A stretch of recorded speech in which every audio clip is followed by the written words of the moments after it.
మరి తెలంగాణ వస్తే ఇక్కడున్న మా తమ్ముళ్ళు చెల్లెళ్ళు ఏం ఆశించరు?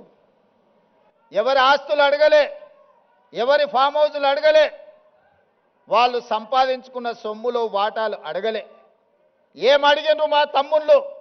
స్వేచ్ఛను అడిగినరు, సామాజిక న్యాయం అడిగినరు, సమానమైన అవకాశాలు అడిగినరు. నేను ఇవాళ అడుగుతున్నా, నేను ఇవాళ చెప్పదలుచుకుని ఈ వేదిక మీద నుంచి నా ఉస్మానియా కాకతీయ యూనివర్సిటీల విద్యార్థులకు స్వేచ్ఛ కోసం, సామాజిక న్యాయం కోసం, సమానమైన అవకాశాల కోసం మీరు ఏదైతే గొంతు ఇప్పినరో ఈ ప్రభుత్వం, ఈ ప్రజాపాలన మీకు వేదిక ఇస్తుంది. మీరు ఎదగండి.